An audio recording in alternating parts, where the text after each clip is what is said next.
Harsh says the government is planning to open Yale, Oxford, etc., foreign universities in India. Is it good or will it destroy our society more? So foreign branches in India of foreign universities. And the geopolitical Dubey says the government of India plans to invite foreign universities to set up their branches in India. How do you see this decision? Will it affect our educational centers? So, yes, I heard about this. I'm not sure what rules and regulations are going to be uh, imposed on these foreign universities, which would be desirous of opening their branches in India. So, until we don't until so right now we don't know that. So, how do I see this? So, I think this could be a double-edged sword. On the one hand, if foreign universities are allowed to open branches in India, then lots of Indians who go abroad for those foreign degrees may not have to do that anymore. Yeah, lots of Indian youngsters, they go abroad because the Indian education system, we know, is not up to the mark. It's not where it should be. And that's why they feel it's better to get a foreign degree. So now you could get a Yale degree, Harvard degree, Oxford degree, whatever else degree in India itself. So the expenditure will go down drastically. Obviously, these universities, I'm sure, will be kind of expensive, but it won't be anywhere as expensive as having to, go abroad, and you may not get a scholarship there, and it's extremely expensive.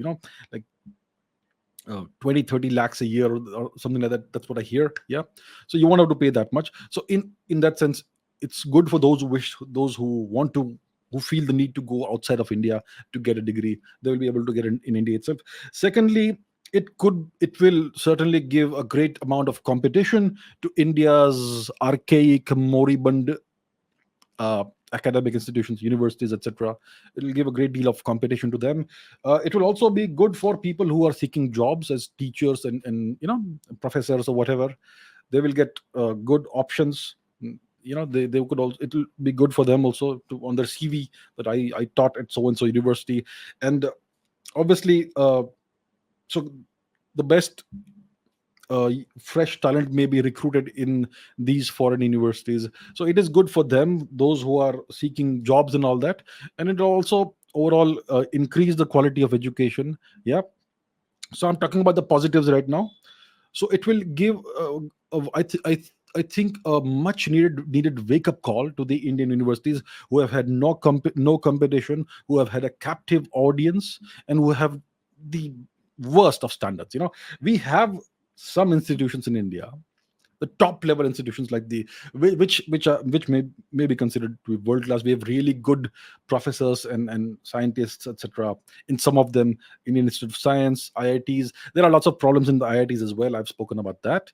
But overall, it's gonna. But if you look at the other universities in India, the standards are nothing to be proud of, and I'm sure we all know that. Yeah. So it's gonna give a tremendous amount of competition to those universities that have been doing nothing all these years. Yeah. And it's gonna be a wake up call for them. So it's now gonna be survive or sink or swim, that sort of thing, hopefully. Yeah. These are the positives. Now obviously we will have to regulate what these foreign universities, they teach in India. We don't want them teaching critical race theory and try uh, to morph that into critical caste theory or whatever. They'll try to do that.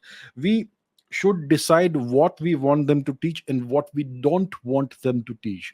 Ideally, I would like to see them offer education in the hard sciences and in uh, engineering and technology. I don't want to see humanities and all those fake subjects. History, of course, is not a fake subject. Sociology also can be a wonderful uh, field of study and research. Yeah. But the way it's being taught these days is horrific. It's terrible. And please understand, there's no such thing as a social science. Social science is a misnomer. It's not a science. These are not sciences.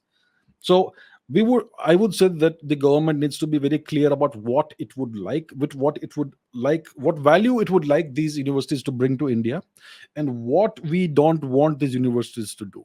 We don't want them to try to fragment Indian society more and teach the woke culture, which is now rife in the West. Yeah.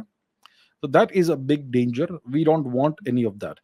If I were in charge of this, of course I'm not, I'm just saying hypothetically, if I were in charge of this, I would say only sciences, hard sciences, engineering, and technology. We want that. We want those skills. We want that knowledge. We want that high level of education in the hard sciences, in technology, in education. Yeah, not in the social sciences. We don't need that. So that's what I would do. Yeah, that's how as far as I would go. I would not want them to start teaching anything they like. There needs to be very a clear set of guidelines, not guidelines, but preconditions. So I think it's a double-edged sword. Like I said, there are pros, there are cons, there are positives, significant positives. It's gonna finally, hopefully, wake up the Indian universities, or maybe make them irrelevant. That would be great, because these universities, Indian universities, these professors who have jobs for life, 99%, I would say that 95% of the professors are useless. 5% I am sure are wonderful. We know some of them. Yesterday I had Professor Desi Raju on my podcast. What a brilliant man he is. What a fascinating book is written. It's over here. Yeah. So we have brilliant minds in India, no doubt about it. But that's the 2%. That's the 2%. In maybe in a place like the IISc, Indian Institute of Science, they may be, most of them will be brilliant. Yeah. But in most universities, our professors are 95% of them are mediocre, to be kind to them. Yeah. Most of them are absolutely useless. We know that. So these new universities could, if they end up making the existing legacy in Indian institutions, universities, irrelevant, then it may be a good thing. Yeah. So maybe this could be a way of revamping our education system over the next 10, 20 years. And we need that. We do need that. And we need the right kind of thinking and all that, scientific approach. Uh, so we would like the sciences, not any of the other nonsense that these universities are known to bring. And maybe we should also decide what sort of ratio we want of the professors. Maybe like in the IPL, in an 11-member team, I think how many foreigners are allowed? Three, four? I'm not sure. Two. So we need to have that sort of ratio also in the universities, in the staff. So maybe 80% staff should be Indian, 20% foreign. That sort of mix or something. So we can maybe derive some inspiration from the IPL and various sporting leagues. Yeah, you have to think creatively, and obviously logically as well. Yeah. So yeah, I think it's an interesting experiment, and if we do it well, it could really end up revolutionizing our education system. Obviously, the education policy also has to change, and I'm not sure about the whole reservations thing. If you bring reservations into this, then what's the point of doing anything at all? So yeah, that's where it is. We still don't have sufficient clarity, but I think it's a promising thing if you do it right. All right.